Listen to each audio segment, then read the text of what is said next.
Question number 11. We use alloys for making standard resistors because they have option 1 low temperature coefficient of resistivity and high specific resistance. Option 2 high temperature coefficient of resistivity and low specific resistance. Option 3 low temperature coefficient of resistivity and low specific resistance. Option 4 high temperature coefficient of resistivity and high specific resistance. Answer for question number 11 is option 1 according to the key, this official key, low temperature coefficient of resistivity and high specific resistance. We will see the explanation here. Alloys have low temperature coefficient of resistivity. Alloys. Okay, we can call it as say alpha. The meaning of having low temperature coefficient of resistivity is as temperature increases, resistivity will increase negligibly, very small amount. So that is a desirable property for standard resistors, low alpha value. And also alloys have high specific resistance. This is only resistivity, high specific resistance.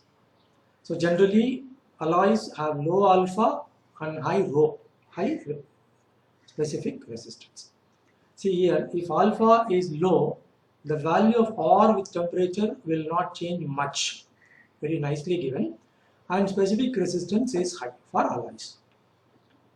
Also, there is one added advantage. The length of the wire will be less. So you need not have a long wire to have a particular resistance. Okay. So correct option is option 1. Clear? Question number 12. A constant voltage is applied between the two ends of a uniform metallic wire. Heat H is developed in it. If another wire of the same material, double the radius and twice the length as compared to the original wire is used, then the heat developed in it will be option 1 H by 2, option 2 H, option 3 2H, option 4 4H. Okay, this is the key provided. Answer is option 3. It is given option 3. We will go into the solution. A constant voltage is applied. So there are two circuits given. So constant voltage V and V are applied. Resistances R and R prime. Corresponding heat produced H and H prime. Right? It is taken like that. Now, we know that R is equal to rho into L by A. This is L, okay? This is L. Take in all such places as L. R is equal to rho into L by A. R is equal to rho into L by A is pi R squared. Then H, which is heat, V squared by R into T. So, use this expression rather than H is equal to I squared RT, because here V is constant. It is better to use this expression V squared by R into T for the first case, okay, for the first wire, correct. Now the second wire, same formula, R prime is equal to rho into same material, no, the same material, okay, same material. So rho, length is 2L because it is given twice the length, divide by pi into 2R squared because double the radius, you can notice. So R prime equal to rho into 2L by pi 4R squared or 4 pi R squared. You can simplify this further. Rho into, there is 2 here, there is 4 here. So L by 2 pi R square. This is R prime. So H is equal to V squared by R into T. H prime is equal to V squared by R prime into T. H prime by H, V squared by R prime into T. The T is here. V squared by R prime into T. V is same, therefore V square. Instead of V prime square, it is V square because constant voltage. See here, everything is given here, constant voltage. Then H prime by H. H is V squared by R into T. V squared because it is divided by H. So denominator V squared, numerator R, again denominator T. V squared by R into T in the denominator. Okay. So R by R prime, this will be equal to R by R prime because this T will cancel, this V square will cancel. So H by H prime is R by R prime. R by R prime you can use this, rho L by pi R squared, rho L by pi R squared. By R prime, rho L by 2 pi R squared, rho L by 2 pi R squared. So pi R squared, rho L, okay, rho L, here also rho L. So this is equal to 2. So 2. This should not be there, okay, this should not be there. So simply it is equal to 2. So H prime equal to 2H. Correct option, option 3. So this is given in a formal way, right? You have to proceed like this. Or you can even think very quickly in rather than using all these formal steps. You can think very fast like this. Say H is equal to V squared by R into T. First wire. Second wire, let's say H prime.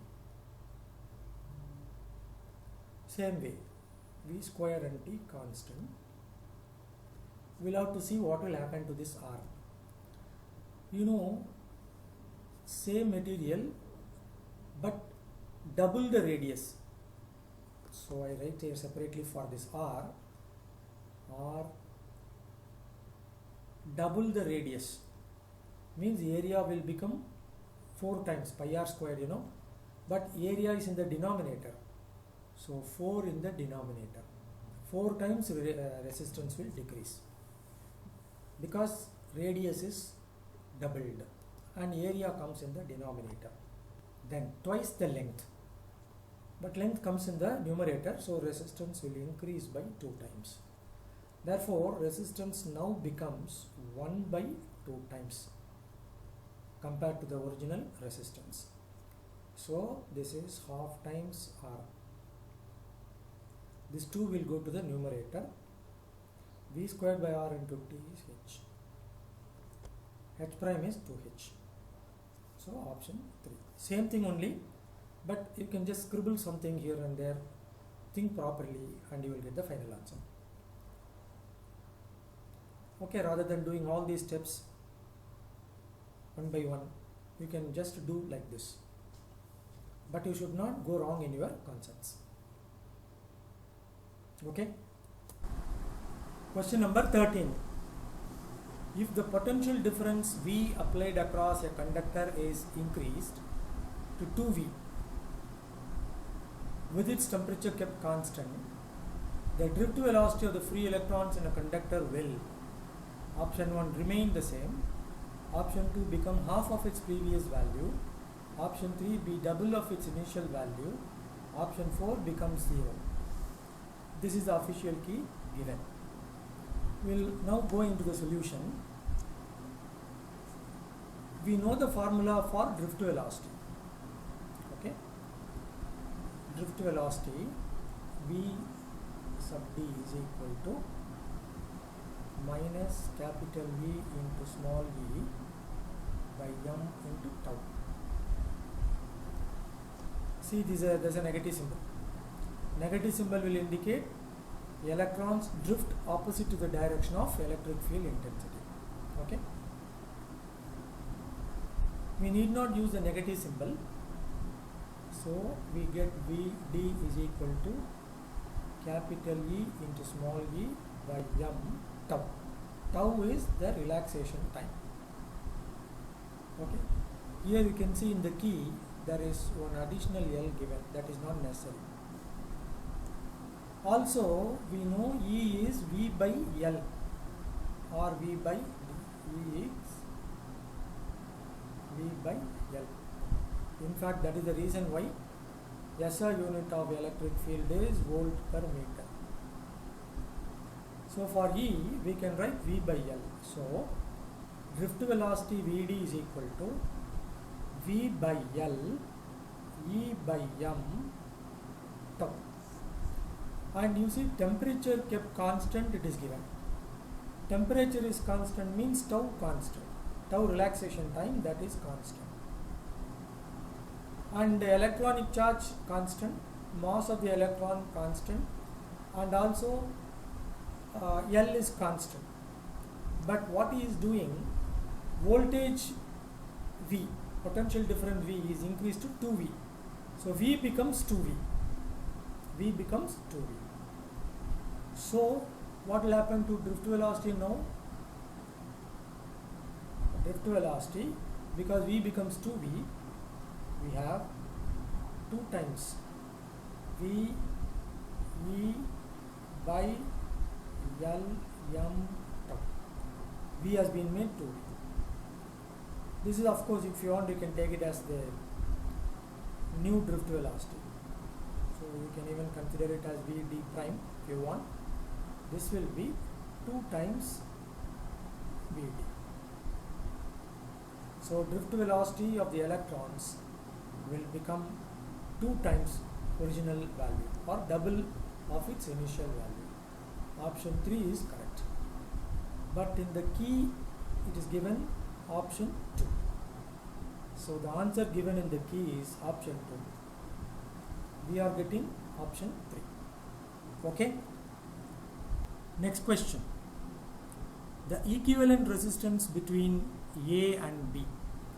The diagram is not all that clear here in the question. Anyhow, we would see that.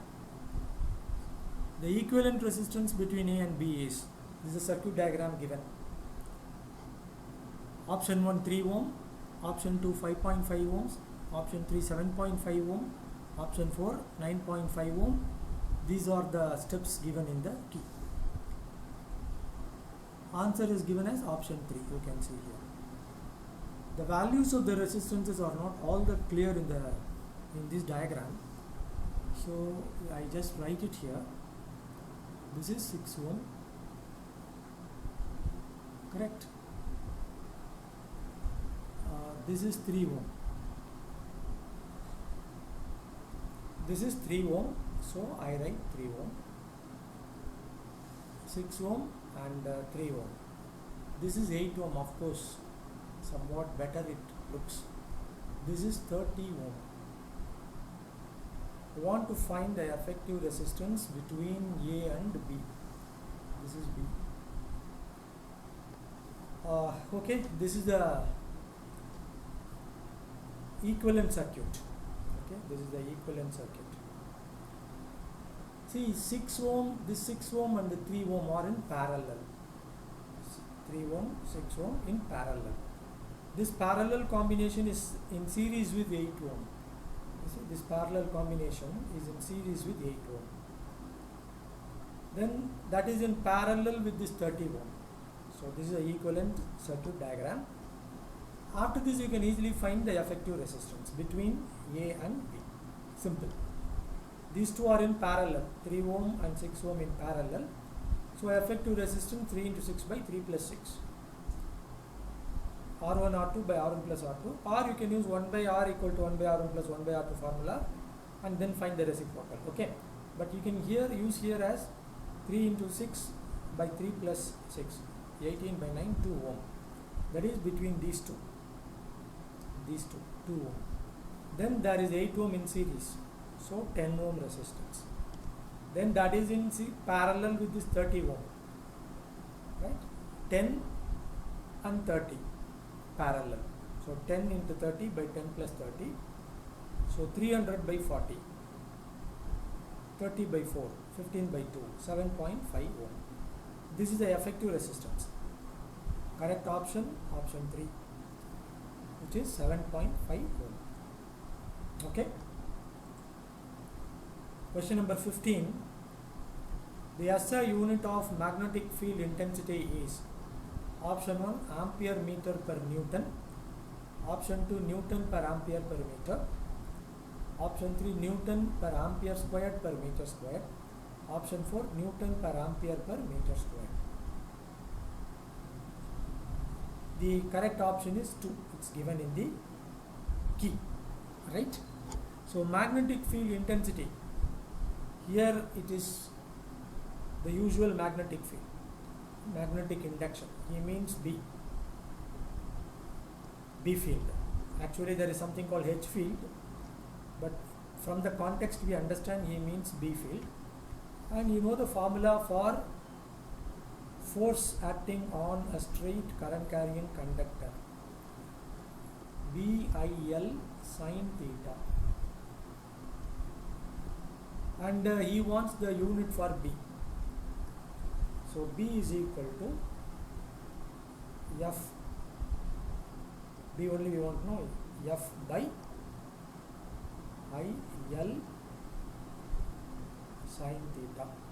Sin theta, no unit. So unit wise, for F Newton, for I ampere, for L meter, this is Newton per ampere per meter. Newton per ampere per meter. Okay. Option 2. Understood?